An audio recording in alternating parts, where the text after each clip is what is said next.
اسلامی پروگرامز کے سلسلے کے دوسرے پروگرام کے ساتھ آپ کی پریزنٹر ارم گیلانی حاضر ہے۔ آج کے ہمارے پروگرام کا عنوان ہے قرآن سراپا ہدایت۔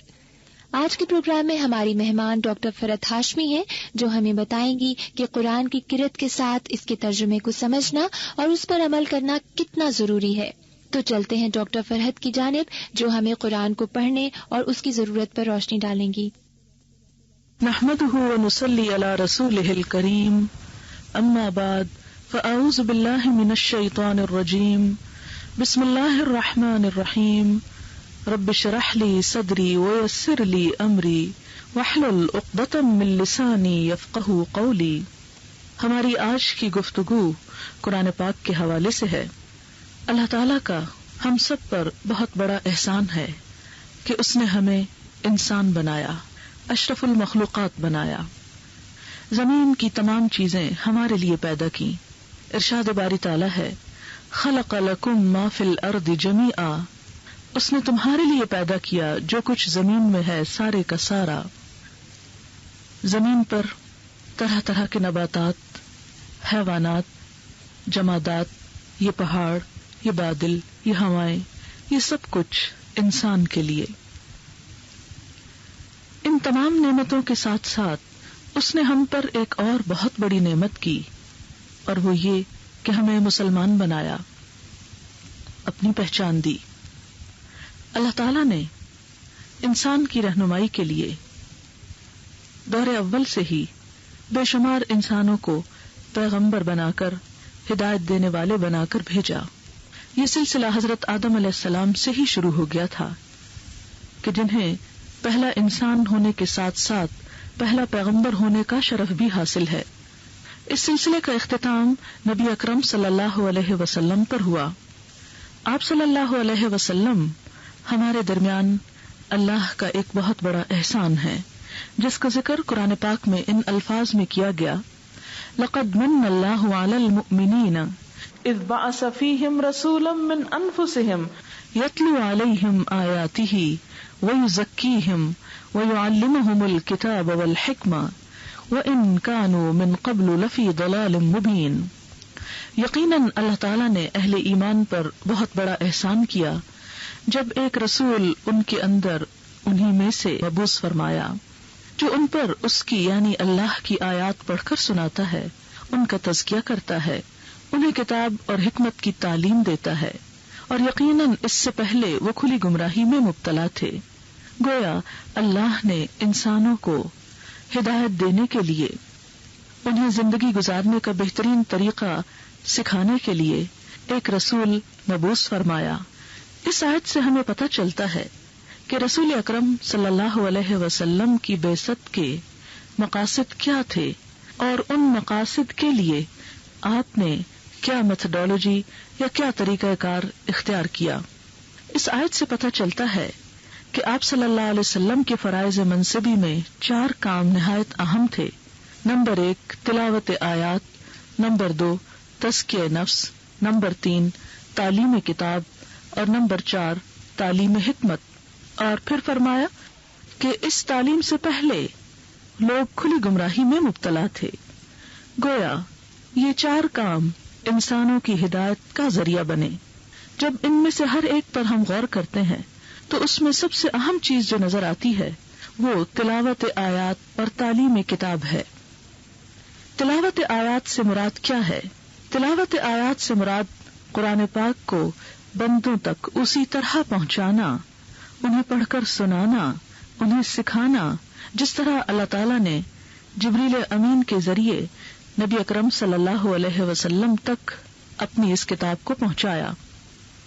قرآن پاک جیسا کہ ہم جانتے ہیں عربی زبان میں نازل ہوا، جو دنیا کی فصیح ترین زبان ہے، اور آپ صلی اللہ علیہ وسلم جو خود لکھنا پڑھنا نہ جانتے تھے، آپ صلی اللہ علیہ وسلم نے اسے جبریل امین سے زبانی اخذ کیا اور پھر اسے لوگوں کو سنایا، صحیح طور پر ایک ایک لفظ اور ایک ایک حرف پہنچایا، جیسا کہ آپ کو حکم ہوا کہ یا ایھا الرسول بلغ ما انزل الیک من ربک، کہ اے رسول صلی اللہ علیہ وسلم آپ پہنچا دیجئے لوگوں تک جو آپ کی طرف، آپ کے رب کی طرف سے نازل کیا گیا ہے۔ تو آپ صلی اللہ علیہ وسلم نے کتاب کو جوں کا توں لوگوں تک پہنچایا اور انہیں بہترین طرح سے پڑھنا سکھایا۔ تلاوت کے معنی عربی زبان میں صرف ریڈنگ بھی نہیں، تلاوت تلا یتلو تلون کا معنی پیچھا کرنا، فالو کرنا، غور و فکر کرنے کے معنوں میں بھی آتا ہے۔ گویا آپ صلی اللہ علیہ وسلم نے جب لوگوں کو پڑھ کر سنایا تو یہ صرف اس کی ریڈنگ یا اس کی قرات نہ تھی، بلکہ انہیں ساتھ ہی اس کو سمجھایا بھی۔ اور قرآن پاک کو ہم سب پر بھی لازم ہے کہ بہترین طریقے سے اسے پڑھنا جانتے ہوں، جس طرح وہ عربی لہجے اور عربی زبان میں اترا ہے۔ اس کے لیے الفاظ کی صحیح ادائیگی، حروف اور مخارج کا صحیح طور پر ادراک نہایت ضروری ہے۔ پھر ہم دیکھتے ہیں کہ قرآن پاک کی تلاوت کے ساتھ ساتھ اس کو خوبصورت آواز میں پڑھنا بھی ضروری ہے۔ نبی صلی اللہ علیہ وسلم نے فرمایا، لیس منا من لم یتغن بالقرآن، وہ شخص ہم میں سے نہیں جو قرآن کو خوش الحانی کے ساتھ نہ پڑھے۔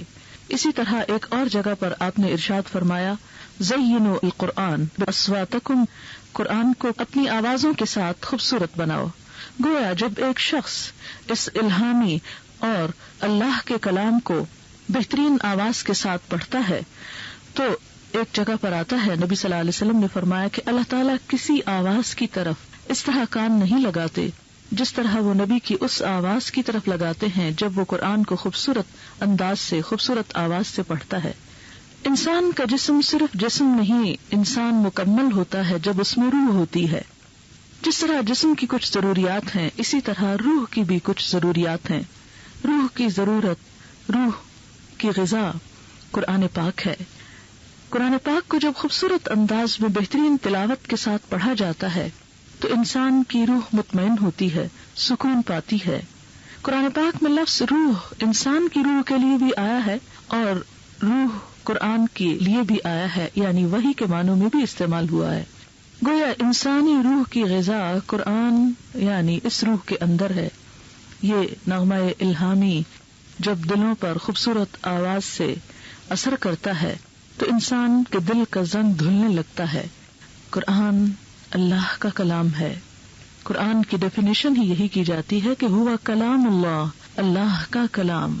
کسی بھی ہستی کا کلام اس سے تعلق پیدا کرنے کا ایک بہترین ذریعہ ہے۔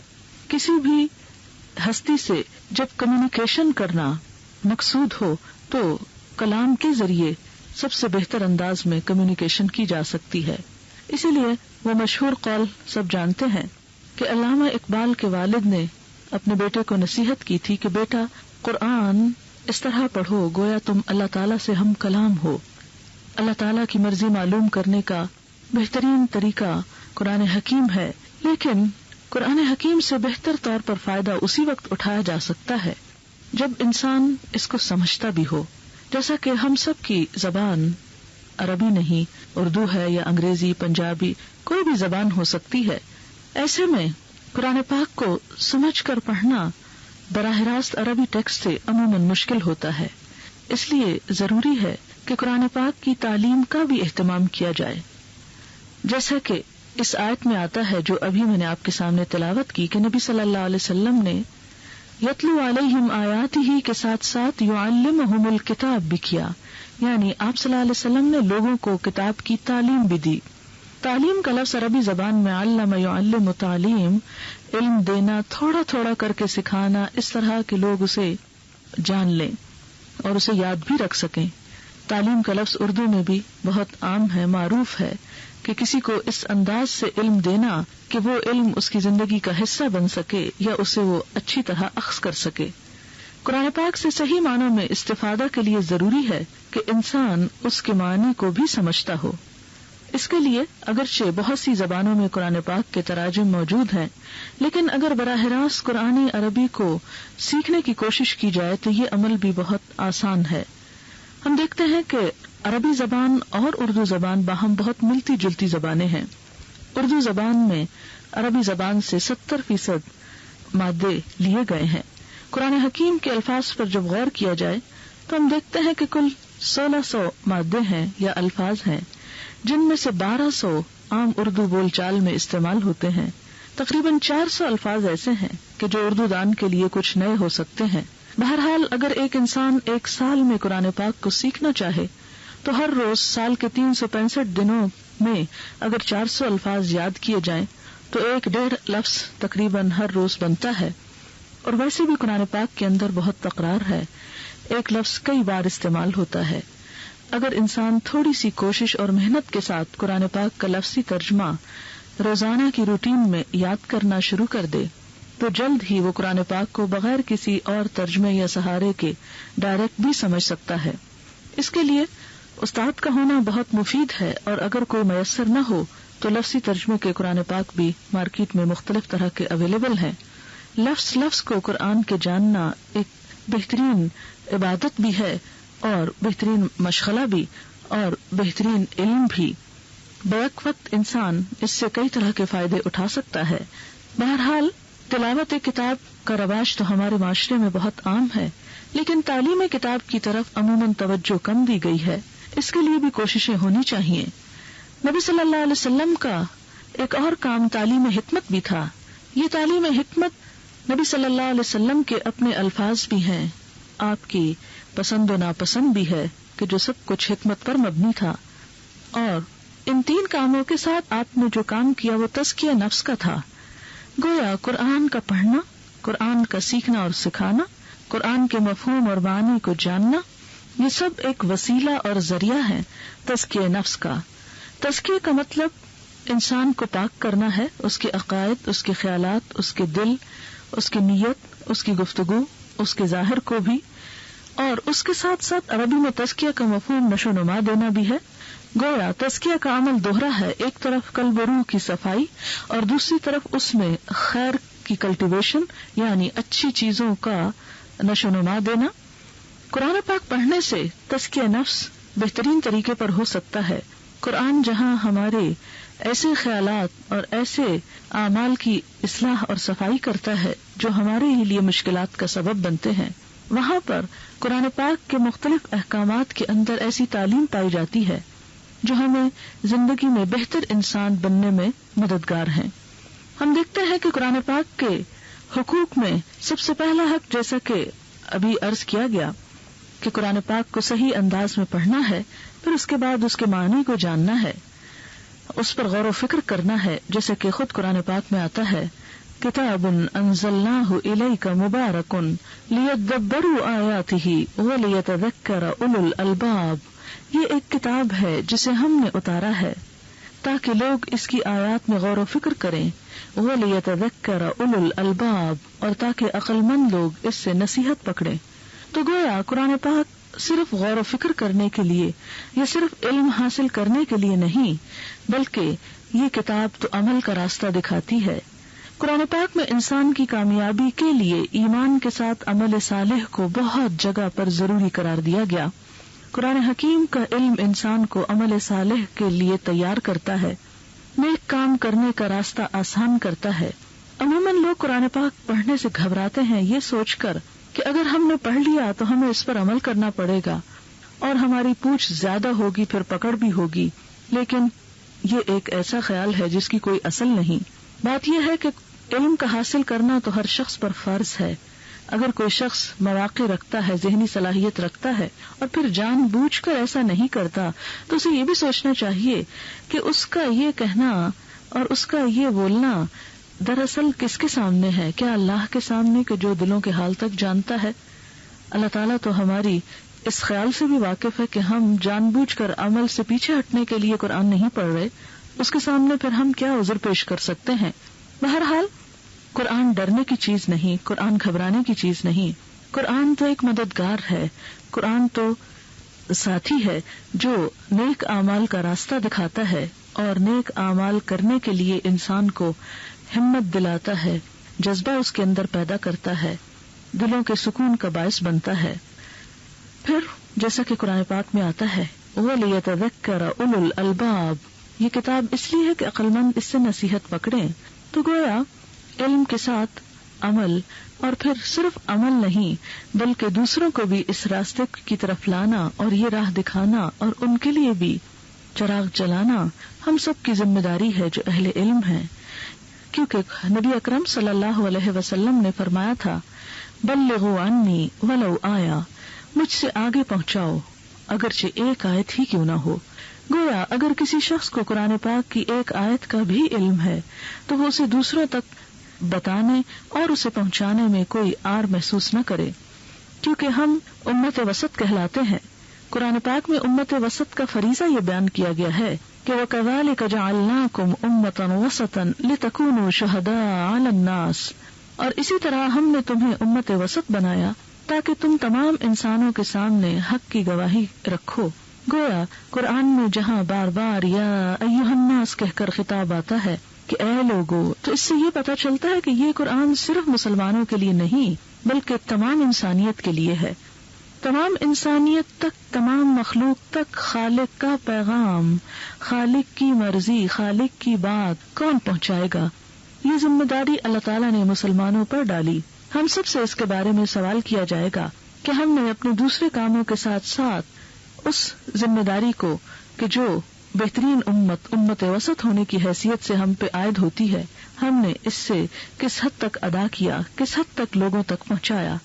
لہذا ہمیں اس قرآن کی تعلیم کو کسی نہ کسی لیول پر دوسروں تک بھی پہنچانے کا خیال ہونا چاہیے، اور نہ صرف یہ کہ زبان سے یا کسی تقریر اور لیکچر کے ذریعے بلکہ عملی طور پر، کیونکہ عمل کی تبلیغ سب سے مؤثر تبلیغ ہے۔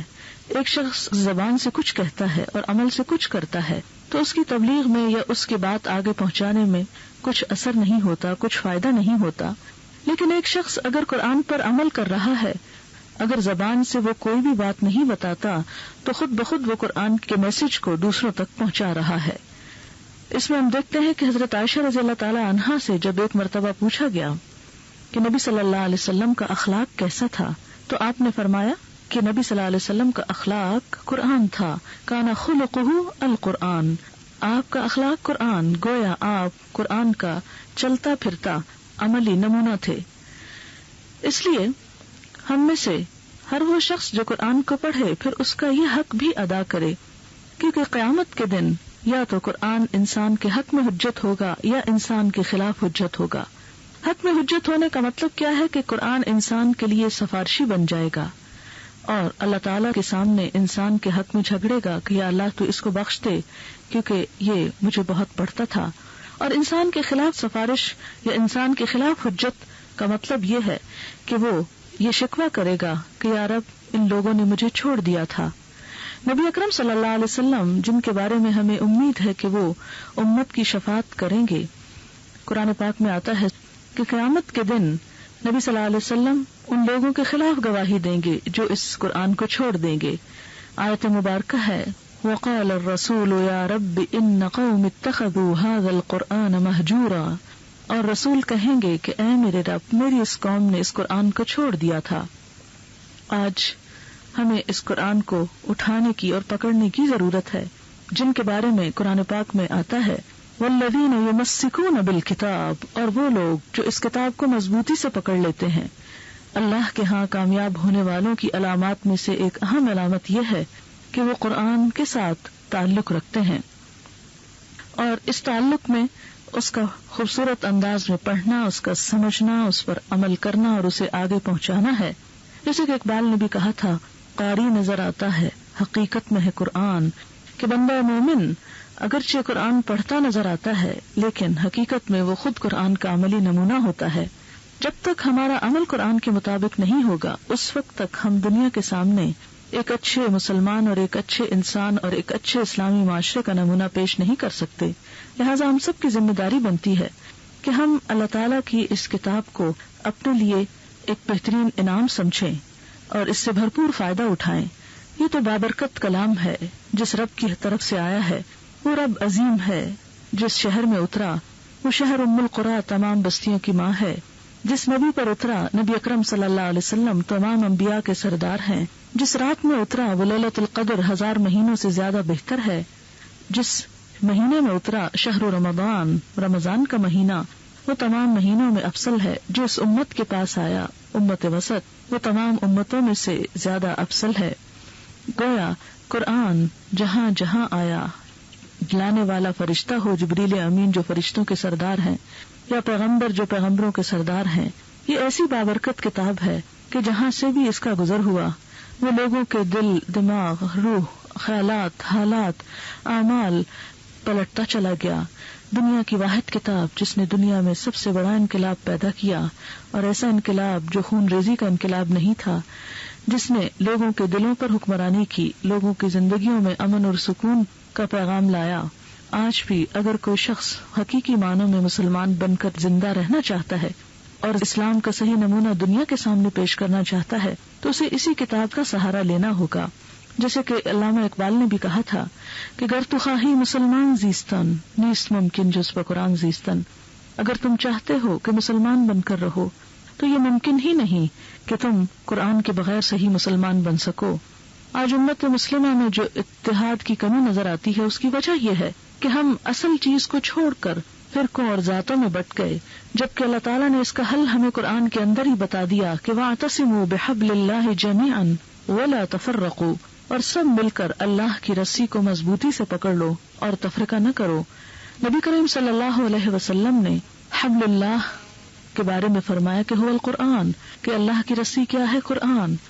اگر تمام مسلمان اس کتاب پر جمع ہو جائیں تو بہت سے اختلافات خود بخود ختم ہو جائیں. لیکن افسوس یہ کہ ہمارا قرآن کے ساتھ تعلق صرف ایک برکت کا ہے، یا ہم اس سے چند دنیا کے فائدے اٹھاتے ہیں کہ اگر کوئی مشکل ہو تو کچھ وظیفے کر لیتے ہیں، یا بعض اوقات صرف برکت کے لیے ہی گھر میں رکھ چھوڑتے ہیں یا سفر میں اپنے ساتھ رکھ لیتے ہیں. تو قرآن کا حق صرف اس سے ادا نہیں ہو سکتا جب تک کہ ہم اس کی روح کو نہ پہنچیں. اگرچہ اس میں کوئی شک نہیں کہ اگر کوئی شخص صرف قرآن کی تلاوت بھی کرتا ہے تو اس کو بھی ثواب ملتا ہے، جیسا کہ نبی صلی اللہ علیہ وسلم نے فرمایا کہ اگر کوئی شخص الف لام میم پڑھتا ہے تو ہر حرف پر 10 نیکیاں اور کل 30 نیکیاں اس کو ملتی ہیں. تو اس سے قرآن پاک کی اہمیت کا اندازہ ہوتا ہے. لیکن اصل فائدہ تو اسی وقت ہو سکتا ہے کہ انسان اس مقصد کو پورا کرے جس کے لیے یہ کتاب آئی، اور وہ ہے انسانوں کی رہنمائی. جیسا کہ شروع میں ہی قرآن پاک کی ابتدا میں آتا ہے، انسان سورۃ الفاتحہ میں دعا مانگتا ہے اہدنا الصراط المستقیم، کہ اے اللہ ہمیں سیدھا راستہ دکھا. اللہ تعالیٰ قرآن کھولتے ہی فرماتے ہیں الف لام میم ذالک الکتاب لا ریب فیہ ھدی للمتقین. الف لام میم، یہ کتاب جس میں کوئی شک نہیں، یہ متقی لوگوں کی ہدایت کے لیے آئی ہے. گویا جو شخص اس سے ہدایت حاصل کرنا چاہتا ہے اس کو یہ ہدایت دیتی ہے، اور جو اس سے دنیا کے چند فائدے اٹھانا چاہتا ہے اس کے لیے بھی یہ راستہ کھولتی ہے، کیونکہ یہ بہرحال بابرکت کتاب ہے. یہ ہر ایک کا اپنا ظرف ہے کہ وہ اس سے کیا لیتا ہے، صرف دنیا یا دنیا اور آخرت دونوں. تو جو جس طرح سے لینا چاہے وہ اسے لے سکتا ہے. لیکن ان لوگوں کے بارے میں بھی قرآن نے سخت وارننگ دی ہے جو اس کتاب سے منہ موڑ جائیں، اس کتاب کو چھوڑ جائیں. قرآن پاک میں سورۃ طٰہٰ 16 پارے کے آخر میں ایک آیت آتی ہے جو انسان کا دل دہلا دیتی ہے. ارشاد باری تعالیٰ ہے وَمَنْ أَعْرَضَ عَنْ ذِكْرِي فَإِنَّ لَهُ مَعِيشَةً ضَنْكًا، جس نے میرے ذکر سے منہ موڑا میں اس کے لیے زندگی تنگ کر دوں گا. وَنَحْشُرُهُ يَوْمَ الْقِيَامَةِ أَعْمَى، اور ہم قیامت کے دن اس کو اندھا اٹھائیں گے. اس وقت انسان کہے گا قال یا رب لم حشرتنی اعمیٰ، اے میرے رب تو نے مجھے اندھا کیوں اٹھایا. وقد كنت بصیرا، حالانکہ میں تو دیکھنے والا تھا. قال، اللہ تعالیٰ فرمائے گا كذلك اتتك آیاتنا، اسی طرح ہماری آیات تمہارے پاس آئی تھیں. فنسیتها، تم نے ان کو بھلا دیا، تم نے انہیں پس پش ڈال دیا. وكذلك اليوم تنسى، اسی طرح آج تم بھلائے جاتے ہو. گویا قرآن کا پڑھنا انسان کے لیے باعث عزت، باعث وقار ہے، دنیا اور آخرت کی کامیابی کا ذریعہ ہے، انسان کے دل میں سکون پیدا کرنے کا ذریعہ ہے. اللہ کا وعدہ ہے کہ فَإِمَّا يَأْتِيَنَّكُم مِّنِّي هُدًى فَمَن تَبِعَ هُدَايَ فَلَا خَوْفٌ عَلَيْهِمْ وَلَا هُمْ يَحْزَنُونَ، کہ اگر میری طرف سے تمہارے پاس کوئی ہدایت آئے تو جو میری ہدایت کی پیروی کرے گا اس کے لیے نہ کوئی خوف ہے اور نہ غم. آج دنیا اگر خوف اور غم جیسی دو بڑی مشکلات سے نجات پانا چاہتی ہے تو اس کے لیے یہی نسخہ کیمیا ہے، یہی نسخہ شفا ہے جو دلوں کے امراض سے لے کر معاشرتی امراض اور ہر طرح کے دکھ اور تکلیف کے مداوے کا ذریعہ ہے. اللہ تعالیٰ سے دعا ہے کہ اللہ تعالیٰ ہمیں اس کتاب کے حقوق کو ادا کرنے کی توفیق عطا فرمائے. جو بھی شخص قرآن پاک سے استفادہ کرنا چاہتا ہو اسے دعا بھی مانگنی چاہیے. لہذا آخر میں ایک دو دعائیں وہ بتاتی ہوں جو قرآن پاک کو پڑھنے اور سمجھنے میں مددگار ہیں. ایک دعا ہے اللہم ارزقنی التفکر والتدبر بما یتلوہ لسانی من کتابک والفہم لہ والمعرفة بمعانیہ والنظر فی عجائبہ والعمل بذلک ما بقیت انک علی کل شیء قدیر. اے اللہ تو مجھے تفکر و تدبر عطا کر جو کچھ بھی میری زبان اس کتاب میں سے پڑھتی ہے، اور اس کے فہم اور اس کے معنی کی سمجھ عطا کر، اور اس کے اندر معرفت عطا کر، اور اس کے عجیب و غریب باتوں میں غور و فکر کی توفیق عطا کر، اور اس پر عمل کرنے کی توفیق دے جب تک بھی میں زندہ ہوں، اور اس کی تلاوت صبح و شام کی گھڑیوں میں کرتے رہوں. آپ پروگرام سن رہے تھے قرآن سراپا ہدایت. اس درس سے ہمیں معلوم ہوا کہ قرآن پاک کی تلاوت ہی نہیں بلکہ اس کا ترجمہ پڑھنا اور اس کو سمجھ کر اس پر عمل کرنا کتنا ضروری ہے. اس امید کے ساتھ میں آپ کی پریزنٹر ارم گیلانی پروگرام ختم کرتی ہوں کہ ہم قرآن کو سمجھنے اور اس پر عمل کرنے کی بھرپور کوشش کریں گے. اللہ ہماری اس کوشش میں ہماری مدد کرے. آمین. آئندہ اسی دن اسی وقت ایک نئے موضوع کے ساتھ آپ سے ملاقات ہوگی. تب تک کے لیے اللہ حافظ. السلام علیکم.